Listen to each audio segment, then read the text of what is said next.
Zaman sekarang kan untuk mencapai kepopularitasan itu mudah banget nih. Kalian cukup ngebuat kontroversi saja, kalian itu udah langsung terkenal dan juga viral.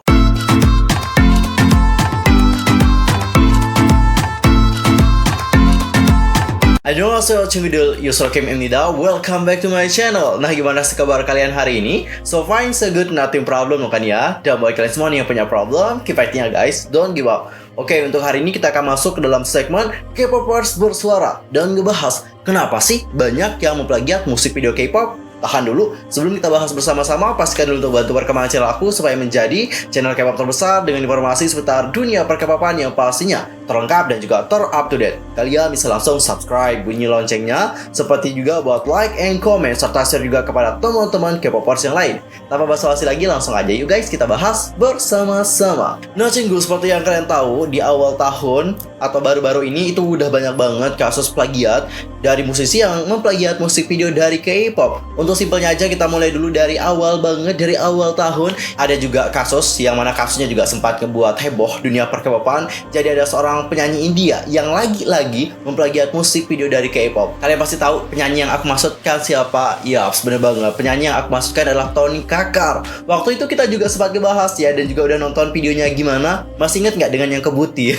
Ya, jadi video musik itulah guys. Nah, di saat kita nonton musik video Kebuti itu, kita di sana melihat bahwa ternyata musik videonya ini ada kemiripan dengan musik video dari Blackpink yang Ice Cream. Dan ternyata guys, berdasarkan pengamatan kalian nih, musik video dari Tony Kakar yang Kebuti itu gak hanya mirip dengan musik video dari Blackpink saja, tapi ternyata musik video itu juga mirip dengan musik video dari Twice yang What Is Love, mungkin dari Seragam ya, dan juga musik video dari SNSD yang tapi versi Jepang. Itu ya menurut kalian.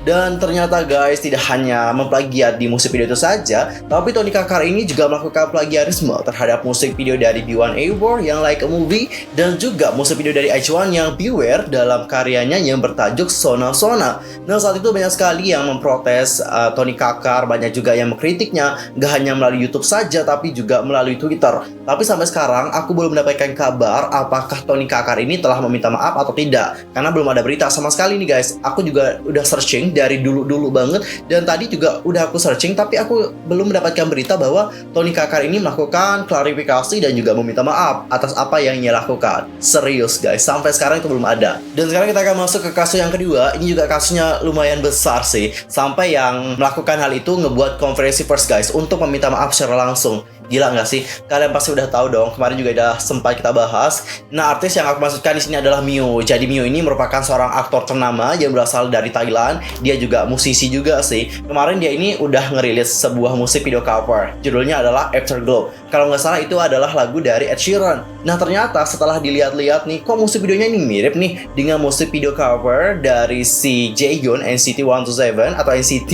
yang mana Jaehyun sebelumnya itu udah ngebuat sebuah musik video cover juga dari lagu Love yang berjudul, apa sih judul lagunya? Kok aku lupa ya, ada I Love You Me Better gitu-gitu deh. Mungkin ada yang lebih tahu jelas exactly judulnya seperti apa, langsung aja komen di bawah. Tadi udah aku hafal guys, tapi tiba-tiba lupa di pertengahan. Oke, abaikan itu. Oke, berbicara mengenai Mio, jadi dikarenakan musik video cover dari Mio ini mirip banget nih dengan musik video dari Jaehyun, itu ngebuat banyak sekali dari netizen, terutama NCTzen of course, sebagai penggemar dari Jaehyun, itu memberikan kritikan kepada si Mio. Dan kritikannya ini pedas banget guys, serius. Aku kemarin udah ngelihat dan juga para penggemarnya udah membagikan seperti apa kritikan yang didapatkan oleh Mio. Bahkan ada yang sampai ngancam untuk di-kill gitu loh guys, serius. Saking parahnya. Bahkan ada juga yang kayak membawa-bawa tentang orientasi seksual dari Mio sendiri. Jadi dikarenakan Mio ini terus mendapatkan kritikan dan juga kritikan setiap harinya, Mio ini udah minta maaf. Dan denger-dengar Mio ini udah minta maaf sebanyak 3 kali sebelumnya nih guys. Bahkan dia juga udah take down kok videonya. Tapi kebencian ini terus datang dan juga terus datang. Hingga akhirnya Mio ini pun melakukan konferensi pers untuk meminta maaf secara langsung kepada Jaehyun dan juga para penggemar yang telah dia lukai hatinya. Tidak hanya penggemarnya sendiri, tapi juga meminta maaf kepada para penggemar Jaehyun yang di sini merasa tidak nyaman melihat musik video dari artisnya itu telah diplagiat oleh orang lain. Jujur aku sih salut banget nih dengan apa yang dilakukan oleh Mio gitu ya. Ya, minta maafnya udah banyak banget, langsung take down juga, tapi ya terus mendapatkan hujatan dari orang lain. Tapi setahu aku sih yang memberikan komentar hate kepada si Mio itu adalah NCTzen yang berasal dari Thailand saja gitu. Sedangkan kalau NCTzen Indonesia itu belum tahu sama sekali tentang berita itu. Serius guys, aku nggak tahu sama sekali gitu. Baru kemarin tahu pas konferensi pers. Dan NCTzen Indonesia dan juga NCTzen Internasional itu juga baru tahu hal itu setelah konferensi persnya diadakan. Kalau kalian bagaimana, langsung aja komen di kolom komentar. Dan gak hanya tentang 2 kasus itu saja, ada lagi kasusnya nih guys, masih ada 3 kasus. Oke, kasus yang ketiga ini adalah kasus dari Young Lex kemarin. Ini juga heboh banget, gila itu heboh banget, serius. Jadi Young Lex sendiri itu telah ngerilis sebuah musik video kerjasama bersama dengan Three Kingdoms. Jadi ada kayak game-game gitulah. Musik videonya emang bagus, keren juga. Tapi setelah kita perhatikan, itu musik videonya kok sama nih dengan musik video dari Lay yang berjudul Lay. Dan dikarenakan kemiripan musik video dari Lay dan juga Young Lex yang sangat-sangat mirip banget, hal inilah yang ngebuat para K-popers, terutama para EXO-L di sini berpikir bahwa Young Lex ini telah memplagiat musik video dari Lay gitu. Dan pada akhirnya para EXO-L dan juga K-popers yang lain berbondong-bondong memberikan komentar pedas kepada Young Lex dan juga bahkan kayak mention agensi dari Lay yang berada di Cina yaitu Chromosome Entertainment untuk segera mengambil tindakan mengenai hal tersebut. Dan dikarenakan permasalahan ini terus memanas dan juga memanas, akhirnya pihak Three Kingdom di sini menyatakan bahwa mereka sudah menghapus musik video dari Young Lex di semua platform, gak hanya di YouTube tapi di semua platform yang ada. Bagus banget. Dan katanya pihak Three Kingdoms juga telah meminta maaf kepada Lay dan juga para timnya serta para penggemar yang telah dia lukai hatinya. Dan di sini menanggapi permintaan maaf dari timnya Three Kingdoms, pihak dari Lay yaitu Chromosome Entertainment mengatakan nih guys, dengan sangat bijak banget sih waktu itu. Mereka mengatakan bahwa kalau kalian nih butuh bantuan dari kita, misalnya dalam membuat musik video mungkin atau ide-ide lainnya, ya udahlah sih, jangan sungkan-sungkan untuk menghubungi kami melalui direct message. Wow, jinca debak ya. Jadi dari hal ini dapat kita simpulkan bahwa permasalahannya juga sudah berakhir karena pihak dari Lay di sini juga udah maafin gitu ya. Bahkan nawarin nih, ayo dong kalau kalian mau dibantu sama kita ya udah sih hubungin kita secara langsung.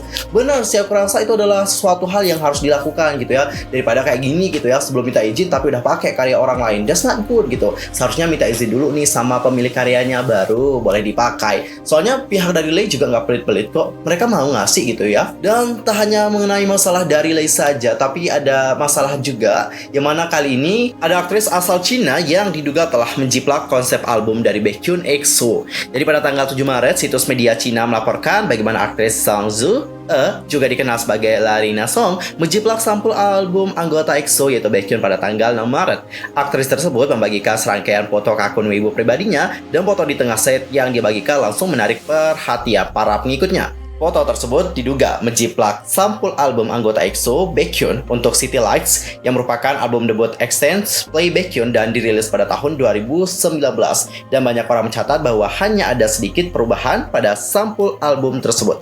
Dan barcode identifikasi negara di foto itu juga masih mengacu pada Korea Selatan dan tidak diubah untuk mewakili Cina. Selain itu, di sisi kanan foto Song Zu juga masih bertuliskan 2019 SM Entertainment Co. Ltd. Dan ada juga teks yang berbunyi didistribusikan oleh Dreamers Company Korea. Dan ini semua adalah aspek yang diambil dari album Baekhyun. Song Zu diketahui masih memiliki foto tersebut di akun Weibo-nya, tapi Song Zu di sini telah merilis pernyataan permintaan maaf atas plagiarisme tersebut. Dan di sini dia mengatakan, saya menggunakan template sampul album yang diberikan oleh fotografer kepada saya tidak tahu bahwa itu dijiplak. Saya dengan tulus meminta maaf kepada semua orang. Tadi kan pernyataan dari Song Zu nih. Terus gimana sih pernyataan dari fotografer yang katanya template-nya itu dikasih nih oleh fotografernya? Langsung aja aku bacain. Saya bertanggung jawab untuk memberikan gambar editan Larina Studio yang menjiplak album solo Mr. Baekhyun untuk hari ini. Saya di sini untuk meminta maaf dengan tulus kepada Byeon Baekhyun, Larina, dan penggemar dari kedua belah pihak karena telah menyebabkan masalah bagi fandom. Sesuatu seperti ini tidak akan pernah terjadi lagi di masa depan dan saya minta maaf atas semuanya. Sedangkan agensinya mengatakan, pertama-tama kami harus dengan tulus mengatakan kepada semua pihak yang telah terluka karena kesalahan foto ini. Maaf, studio segera mengubah foto yang dipermasalahkan ke foto asli tanpa pengeditan lagi dan melakukan perbaikan pada tinjauan internal operasi dan aturan kami untuk mencegah hal seperti ini terjadi lagi. Sekali lagi, untuk semua orang, kami mohon maaf. Oke, mengenai permasalahan yang ngejiplak foto sampul dari Baekhyun, aku rasa itu udah clear juga karena pihak fotografer, pihak Larina sendiri, dan juga artisnya secara langsung itu telah meminta maaf nih kepada Byeon Baekhyun dan juga para penggemar di sini ya. Karena hal ini itu menyebabkan masalah nih bagi kedua fandom ya. Karena of course di sini sebagai fandom atau penggemar dari Baekhyun itu nggak terima dong kalau sampul foto Baekhyun itu dijiplak secara gitu aja gitu tanpa adanya izin-izin dari Baekhyun sendiri. Dan melihat hal itu penggemar dari Larina juga pasti nggak setuju dong kalau melihat artisnya ini dihujat gitu. Jadi inilah yang menyebabkan pertempuran antara kedua fandom. Dan setelah melihat bagaimana pernyataan dari mereka, aku rasa permasalahannya udah clear ya, bener nggak?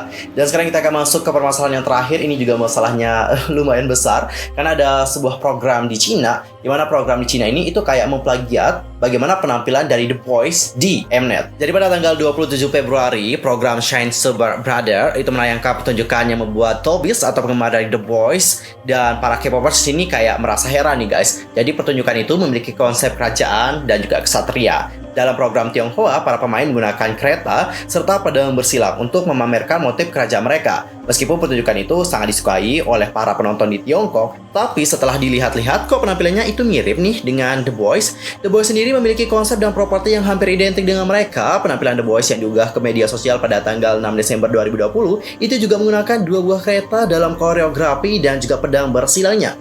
Khususnya ini bukan pertama kalinya The Boys menggunakan motif pedang bersilang dalam penampilannya. Mereka juga pertama kali menggunakan prop dan juga koreografi dalam penampilan reveal untuk Road to Kingdom di Mnet pada 21 Mei 2020 yang lalu.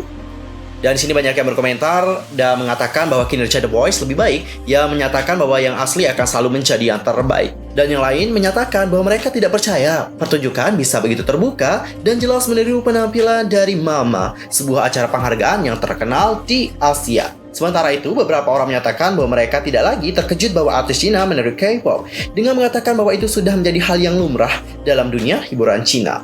Oke, Cinggu, tadi itu adalah kasus terakhir dengan masalah plagiarisme. Gila, masalah plagiarisme itu banyak banget ya. Udah ada berapa nih? Ada 5 ya untuk tahun ini. Gila sih, banyak banget.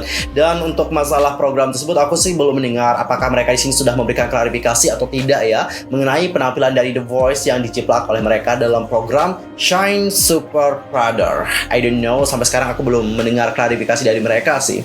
Dan berbicara mengenai masalah plagiarisme, kenapa sih banyak yang memplagiat musik video dari K-pop? Kenapa tidak memplagiat musik video dari negara lain saja? Kenapa harus video K-pop? Oke, di sini aku sudah memikirkan beberapa alasan nih guys. Alasan yang pertama adalah dikarenakan musik video dari K-pop itu kan sangat unik banget nih. Dan mereka ini itu terbilang gak menonton gitu loh guys. Coba deh kalian lihat musik video dari K-pop. Itu sangat berbeda banget. Satu sama yang lain itu pasti berbeda. Ada yang pakai teori di dalam musik videonya, ada juga yang lebih ke ceria, ada yang lebih ke dark, yang seksi, ada juga intinya banyak banget komplit. Dan konsep dari grup yang satu dan juga grup yang lain itu terbilang berbeda. Dan konsep yang mereka gunakan itu kerap kali kita pikirin nih, kok bisa ya mereka memikirkan konsep seperti itu?